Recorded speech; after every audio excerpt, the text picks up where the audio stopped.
हरिः ओम् श्रीगणेशाय नमः।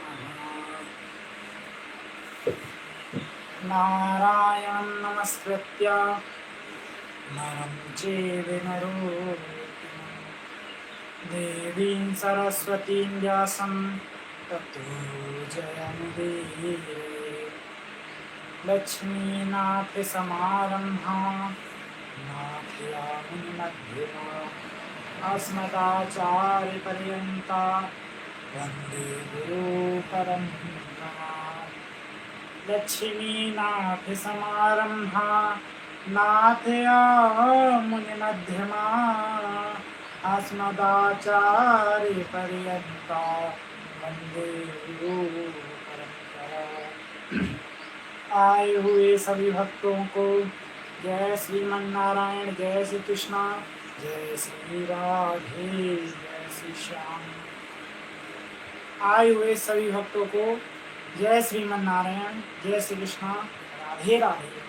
और यूट्यूब पे कथा का रसपान कर रहे सभी भक्तों को जय श्रीमन्नारायण, जय श्री कृष्णा, राधे राधे।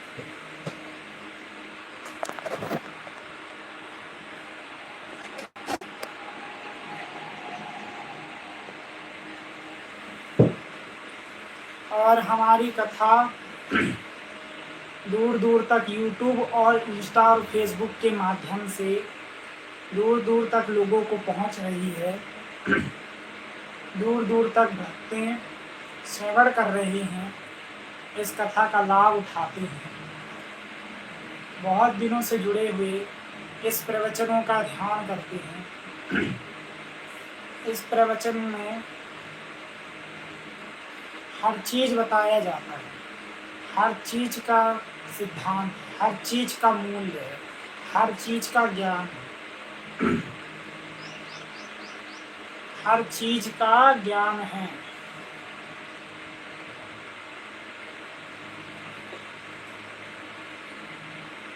अब आजकल के व्यक्ति उस ज्ञान को ना धारण ही नहीं करते। आजकल के व्यक्ति उस चीज का क्या नहीं करते, उस चीज का ध्यान नहीं रखते। आइए आज का प्रवचन हम शुरू करते हैं। मध्य रखते हुए भगवान श्री कृष्ण थोड़ी बड़े हुए। अब भगवान श्री कृष्ण का नामकरण होगा। नामकरण कौन कर रहा? नामकरण करने के लिए गुरु गर्गाचार्य जी आए। गुरु गर्गाचार्य जी आए भगवान श्री कृष्ण का नामकरण करने के लिए। अब भगवान खेल रहे, भगवान हंस रहे, भगवान अपने पालकी में खेल रहे हैं। राधा जी भी बगल से लेटी हुई हैं।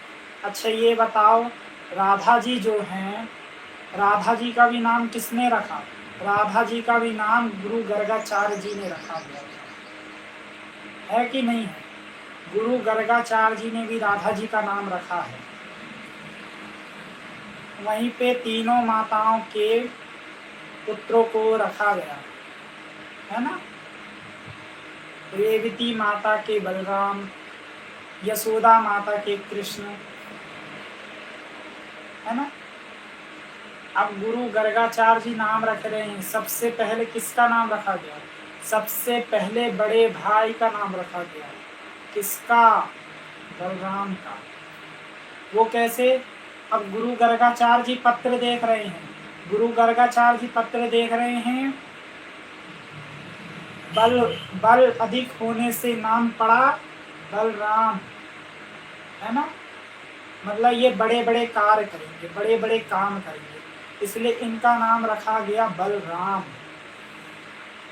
ये बल रहेगा बहुत, इनके पास बल अधिक होगा, इसलिए नाम हो गया बलराम। बल से बलराम। अब आइए भगवान श्री कृष्ण का नामकरण करते हैं। अब भगवान श्री कृष्ण का नामकरण हुआ कैसे?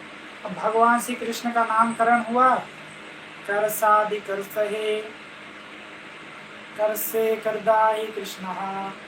कृष्ण भगवान का भी नाम रखा गया। कर यानी करना, बहुत बड़े बड़े काम करेंगी, बहुत बड़े बड़े काम करेंगी। कर साधि कृष्ण, इनका नाम रखा गया सबसे पहले कृष्णा। भगवान ने बहुत बहुत बड़े बड़े राक्षसों को मारे हैं, मारे कि नहीं मारे? आओ आगे की चर्चा करें। अब इतने धूमधाम से नामकरण हो रहा है भगवान का, इतनी सारी मिठाई बांटी गई। नंद बाबा के घर में तो खुशी समाई ना गई, नंद बाबा के घर में तो खुशी का माहौल छाया है, लेकिन किसी को खुशी बर्दाश्त नहीं हुई, किसी को खुशी बर्दाश्त ही नहीं हुई। अब बताओ किसको खुशी बर्दाश्त नहीं? खुशी कंस को बर्दाश्त नहीं। अभी कंस का रुको, भगवान कभी शुरू करने दो। अब भगवान श्री कृष्ण अपने पालने में खेल रहे हैं, अपने पालने में खेल रहे, अब अपने पालने में खेल रहे हैं भगवान। अब देवी देवताएं भी धरती पे आए हैं भगवान श्री कृष्ण को कुछ ना कुछ देने। अच्छा ये बताओ, भगवान श्री कृष्ण को चक्र किसने दिया था? भगवान श्री कृष्ण को चक्र किसने दिया? भगवान श्री कृष्ण को जो सुदर्शन चक्र है ना, वह स्वयं भगवान विष्णु हरि ने देके गए थे। नहीं, भगवान विष्णु ने चक्र दिया, सभी ने कुछ ना कुछ दिया, लेकिन भोलेनाथ शंकर भगवान लेट हो गए, उस कथा मिले उस जगह लेट हो गए। तो भगवान शंकर बहुत दिन बाद आए।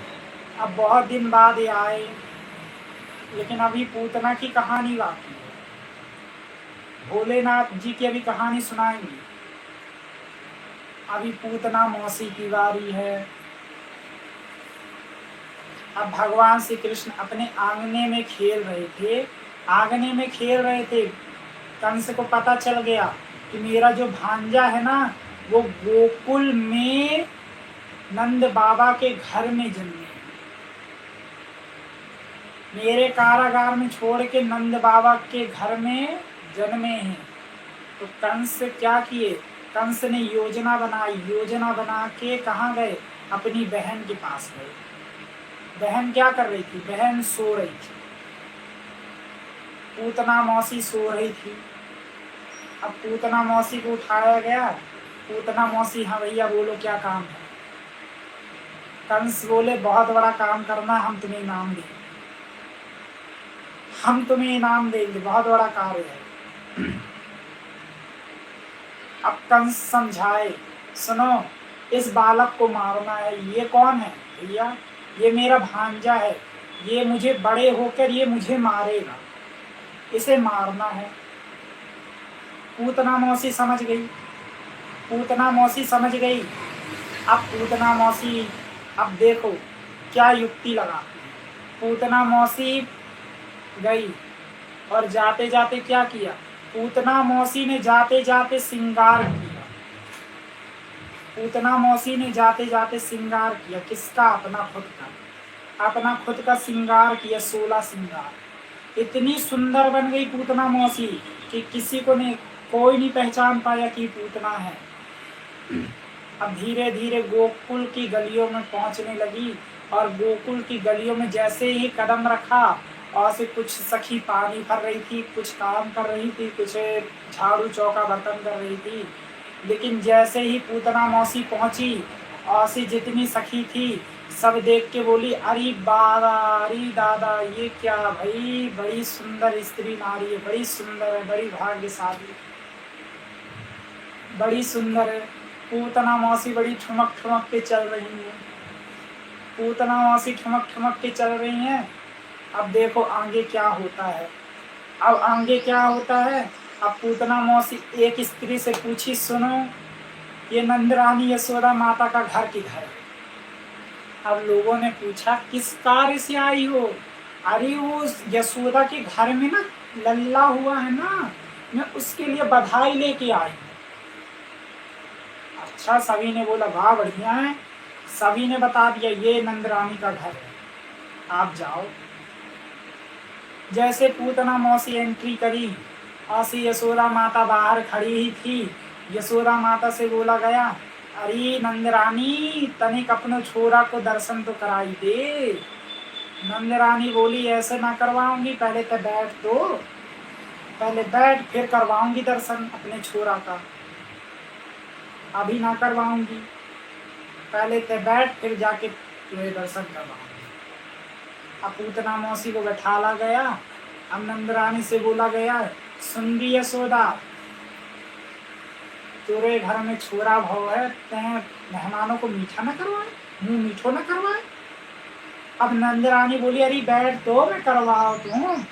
जैसे यशोदा माता अंदर गई और से पूतना मौसी उठ के भगवान श्री कृष्ण के पास पहुंचने लगी। जैसे पहुंचने लगी और से भगवान श्री कृष्ण ने पूतना मौसी का आवाहन देखा, पूतना मौसी को देखा और से आंखें बंद कर ली, आंखें बंद कर ली। पूतना मौसी को देख के भगवान श्री कृष्ण ने आंखें बंद कर ली। पूतना मौसी को देखा, अब देख के पूतना मौसी को, अब पूतना मौसी को देख के भगवान श्री कृष्ण ने आंखें बंद कर ली। आसे मौसी पहुंची, मौसी पहुंच के बोली, ना लाला आंखें काहे बंद कर लो। मौसी, भगवान ने बोला, मौसी हम तो कहना ये चाहते हैं, सुनो, जो अंदर से निर्मल मन जन सो मोहि पावा, यानी कि निर्मल से जो अंदर से मन का जो साफ व्यक्ति होता है ना, मैं उसे देखता हूँ। जो अंदर से गंदा होता है बाहर से साफ होता है, मैं उसे नहीं देखता।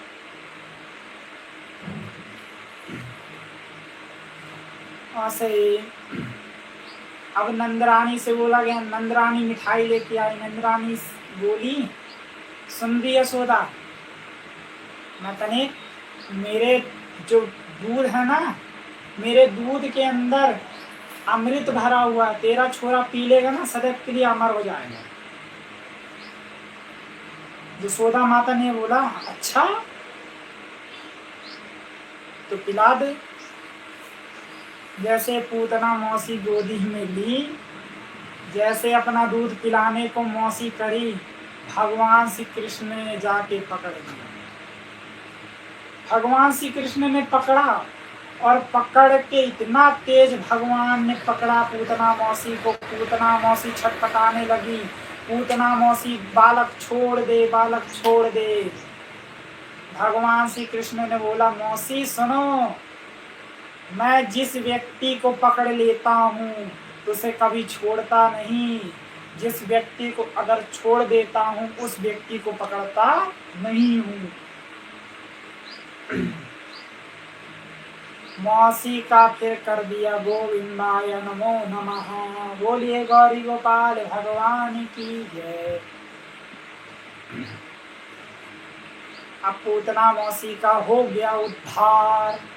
अब पूतना मौसी का उद्धार हुआ। पूतना मौसी वो दूर जंगल पे, पूतना मौसी की इतनी तेज आवाज निकली कि सभी नगरवासी सुन के, यशोदा माता तो सबसे पहले दौड़ते दौड़ते आई, पालने में देखा लाला ना मिले, दौड़ चली आई। देखी इतना बड़ा भव्य शरीर पूतना का वहां पे पड़ा मिला जंगल में। पूतना मौसी का इतना बड़ा भव्य शरीर जंगल में पड़ा मिला। अब देखो भगवान की माया। अब नंद बाबा भी पहुंच गए। नंद बाबा को भी पता चला। नंद बाबा पहुंचे, देख के इतना बड़ा शरीर दंग हो गए। अरे ये कहाँ की राक्षसनी है। यशोदा मैया बोली, हम तो पहचान ही नहीं पाए, ये तो अपना दूध पिलाने वाली थी। अच्छा हुआ मेरे छोरा को कुछ नहीं हुआ।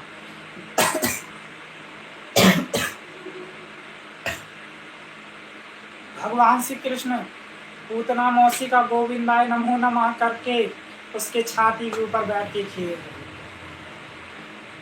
भगवान उसकी छाती के ऊपर बैठ के खेल रहे थे, पूतना मौसी के ऊपर, है ना। अब नंद बाबा ने क्या किया, नंद बाबा ने सीढ़ी लगाई, सीढ़ी लगा के भगवान श्री कृष्ण को नीचे उतारा। भगवान तो इतने उपद्रव, भगवान इतने उपद्रव।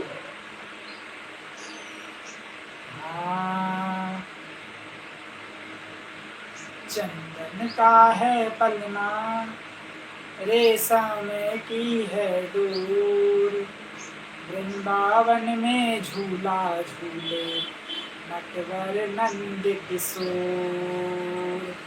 हो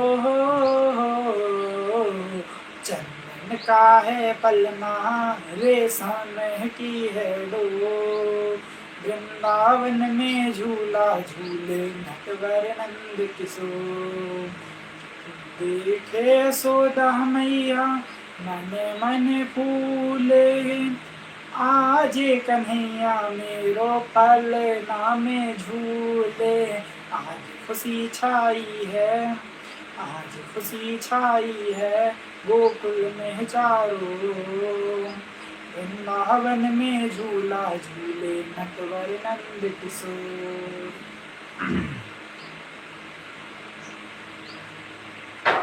अब देखो अब क्या किया गया, पूतना मौसी का जो शरीर था ना पूतना का, अब पूतना का शरीर था बहुत बड़ा, अब पूतना का शरीर था बड़ा। अब नंद बाबा सोचे इसको जलाएं कैसे, अब इसको जलाएं कैसे। तभी सभी लोगों ने दिमाग लगाया, पूतना का शरीर के छोटे छोटे टुकड़ा करके अब बताओ कितनी चिताएं बनी होगी। अब सोचो कितनी चिताएं बनी होगी। चिता तो ठीक है, कितनी सारी चिता बनी, 1 लाख के ऊपर चिता बनी पूतना के शरीर का। सोचो पूतना के शरीर का 1 लाख के ऊपर चिता बनी गई और उसे जलाया गया। तो उसे जला के जो सुगंध मिली ना, वो कहते हैं ना जो भगवान के घर जाता है ना तो उसमें बदबू नहीं आती, उसमें सुगंध आती है, उस शरीर से सुगंध आती है। पूतना मौसी के शरीर से सुगंध आई, पूतना मौसी के ऊपर सुगंध आई, वो भी किसकी, चंदन की सुगंध आई। जो भगवान के परम धाम को जाता है उससे चंदन की सुगंध आती है। और थोड़ी सी मस्ती वाली बात कर लें। व्यक्ति आजकल का व्यक्ति ना काम चोर हो गया है। आजकल वो सोचता ही नहीं कि हम काम करें। आजकल का व्यक्ति ना घर बैठे ही सोचता कि हमें घर बैठे पैसा मिल जाए, लेकिन नहीं, काम करोगे तब ना घर आपका चलेगा, घर भी आपका चलेगा, आगे बढ़ेगा। आप नहीं सोचते तो आपका घर ही नहीं चलेगा। आपकी शादी हो गई है लेकिन आप सोचते नहीं कि हमारा घर चले। घर चलाओ, बढ़िया चलाओ, लेकिन आप उसकी जिम्मेदारी भी तो रखो। आप जिम्मेदारी नहीं रखते, आप दूसरों के ऊपर छोड़ देते हो अपनी जिम्मेदारी कि वो व्यक्ति काम करेगा, लेकिन नहीं,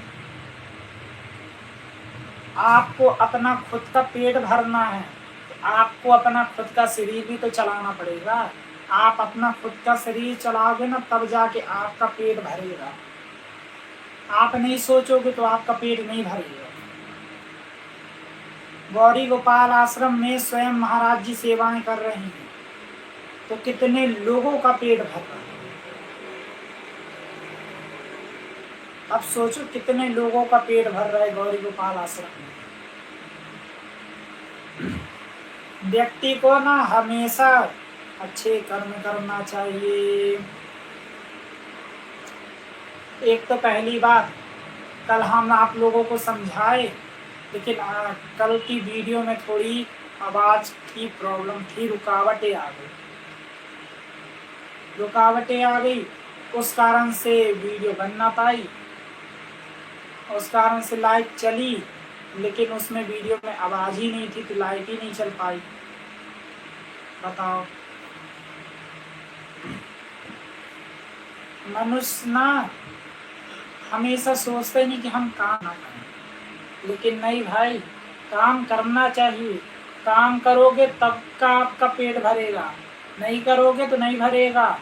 आपकी ज़रूरतें भी तो होती हैं, आपकी ज़रूरतें भी तो होती हैं। आप ज़रूरतें पूरी नहीं करते अपनी, और कुछ लोग हैं ज़रूरतें पूरी करते हैं और भगवान का भजन नहीं करते। सही बात है। आप देखो, आप वृंदावन में बताओ, वृंदावन में भी लोग रहते हैं, लेकिन क्या करते हैं? वृंदावन में भी लोग रहते हैं, लेकिन अपना खुद का पेट भी भरते हैं और भगवान का भजन भी करते हैं। वहाँ के लोग सिखाते हैं कि अगर पेट भरना है तो काम करना पड़ेगा, भगवान का नाम भजन लेना पड़ेगा, तभी भैया गाड़ी आगे चलेगी, नहीं तो आपकी वही गाड़ी डूब जाएगी। अभी आपकी गाड़ी किस लेवल पे है? इस लेवल पे झूल रही है आपकी गाड़ी। अभी आपकी गाड़ी इस लेवल पे झूल रही है, तो उस लेवल को आप सही करो, उस लेवल को आप सही करो, तब जाके आपकी गाड़ी आगे बढ़ेगी। काम करना चाहिए, हम नहीं कहते कि काम मत करो, काम करो, घर परिवार चलाओ, लेकिन घर परिवार चलाने के साथ साथ भगवान का नाम भी भजन में लो। इसलिए कहा जाता है, भजन का मस्त जवानी में बुढ़ापा किसने देखा है। भैया भजन नहीं करोगे ना, यही होगा आपके साथ। आप भजन करो, हर चीज करो, क्योंकि भजन करोगे ना वहीं आपका भी उद्धार हो जाए शायद। आप भजन नहीं करते, आप आश्रय किसके रहते हो? आप आश्रय केवल भगवान भरोसे ही रहते हो। आप भगवान भरोसे रहते हो आश्रय, लेकिन नहीं, आप अपने खुद के आश्रय रहो, खुद के बल पे खड़े रहो, खुद के बलबूते पे आप हासिल करो, खुद का मुकाम खड़ा करो, खुद का नॉलेज रखो। आप इतने पढ़े लिखे हो, गवार वाली बातें करते हो। आप पढ़े लिखे हो लेकिन गवार वाली बात करते हो। पढ़ा लिखा वही व्यक्ति है जो समझदारी दिखाए। आजकल का व्यक्ति जो पढ़ा लिखा है वो अकल दिमाग में नहीं लाता, उसको गलत चीजें चाहिए। उसको सोचता है मैं गलत प्रॉफिट से कमा लूंगा, लेकिन नहीं, गलत चीजें गलत प्रॉफिट से मत कमाओ, सही चीज़ों से कमाओ। क्योंकि जो व्यक्ति सही चीज़ों से कमाएगा ना, आगे चल के वही व्यक्ति अच्छा आदमी बनेगा। लेकिन आजकल के कुछ लोग सोचते हैं हम चोरी से कमा लेंगे, लेकिन नहीं, चोरी से भी कमाया हुआ धन फलता नहीं है, ना फलेगा। चोरी से भी कमाया हुआ धन ना फलता नहीं है, वो उसका वहीं पे धरा रह जाता है ना। इसलिए कहते हैं जो चोरी का धन होता है ना, वो ज़्यादा दिन तक नहीं टिकता, ज़्यादा दिन तक नहीं रहता। चोरी क्यों करो? आप सोचते हो मैं मर्डर कर दूंगा, बड़ा आदमी कहला जाऊंगा, बड़े नाम हो जाएंगे। अरे भैया, आप तो बड़े नाम तो हो जाओगे, लेकिन उस बेचारे की क्या गलती है जिसको आपने मार दिया? आपने मारा तो ठीक, लेकिन आपका क्या साथ होगा? आपका क्या होगा? आपका नाम वहीं पे खराब हो जाएगा, आपका नाम वहीं खराब हो जाएगा। आपका नाम वहीं खराब होगा तो आपका नाम भी खराब लिस्ट में आएगा, लिस्ट में आएगा। आप जेल चले जाओगे, जेल जाओगे तो आपका क्या नाम बना, ये बताओ। जो मोहल्ले वाले बोलेंगे कि अरे उस फलाने के लड़के ने खून कर दिया उस व्यक्ति का, वो व्यक्ति जेल चला गया, उस व्यक्ति से दूर रहो। तो इससे आपका नाम भी खराब होता है, आपकी पहचान भी खराब होती है। इसलिए कहते हैं अच्छे काम करो, अच्छे बन के रहो, तो सबकी नज़र में अच्छे ही रहोगे।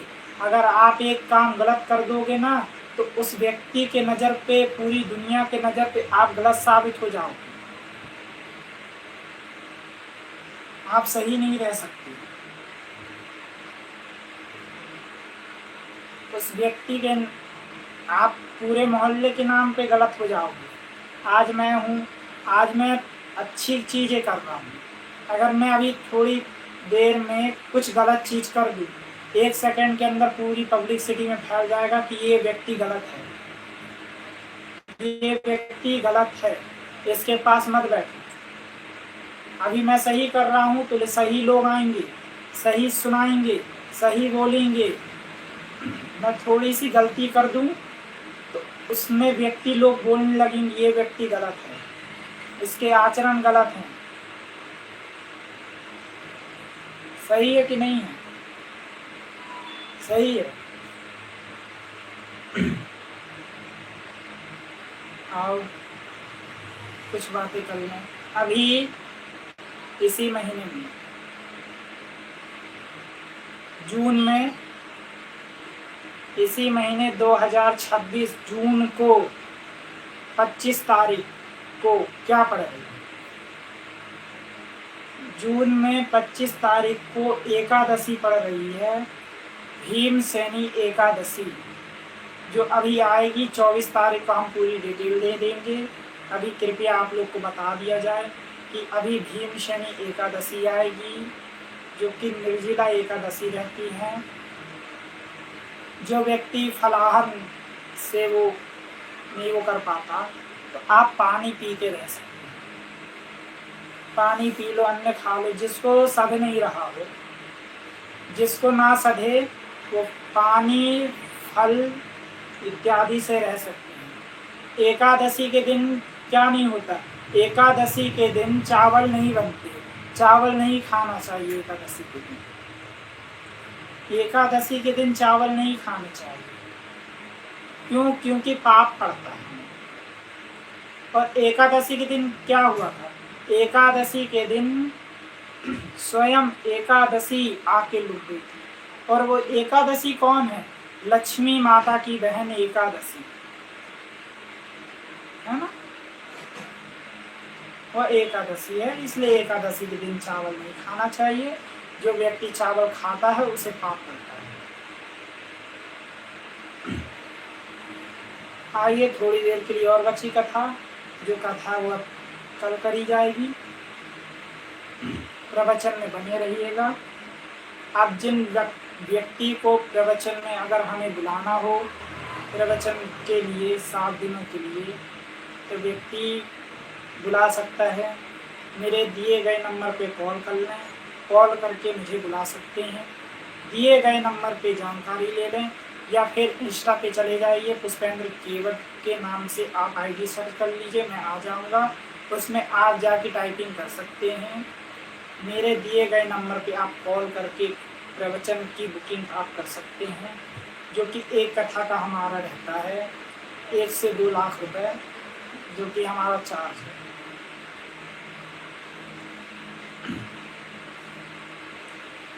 एक से 2 लाख रुपए हमारा चार्ज है।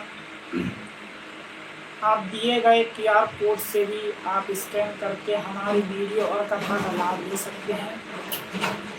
अगर आपको अच्छी लगती हो तो कमेंट कर दिया जाए। इसीलिए जो हमसे बल पड़ता है हम आपको सुनाते हैं, आपको अच्छी लगती हैं या नहीं लगती हैं। अगर जिन व्यक्ति को अगर हमारी कथा अच्छी लगती हो, कृपया करके वीडियो को लाइक और सब्सक्राइब कर दें। कमेंट में लिख दें कि अच्छी लगती है, नहीं लगती तो आप वीडियो को ऊपर खींच सकते हैं। आइए थोड़ी सी और बातें बची हैं तो कर लें, फिर विराम।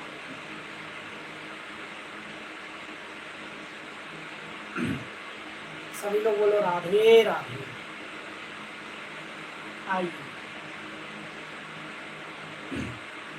व्यक्ति क्या अच्छा ये बताओ, हिंदू को तिलक लगाना चाहिए कि नहीं लगाना चाहिए?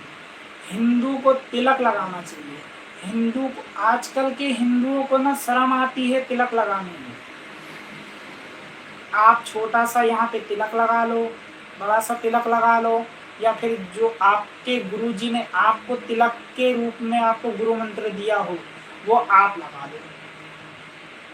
जो आप तिलक लगाएंगे वो सम्मति है, आप हिंदू हो। व्यक्ति तो आजकल के व्यक्ति जो हिंदू है ना वो तिलक नहीं लगाते। अगर वो तिलक लगाएंगे ना वो समझो भर जाते हैं, उनको समझ नहीं होती तिलक की, इसलिए वो तिलक खिलवाड़ नहीं। तिलक के बारे में आपको अभी कल समझाया जाएगा।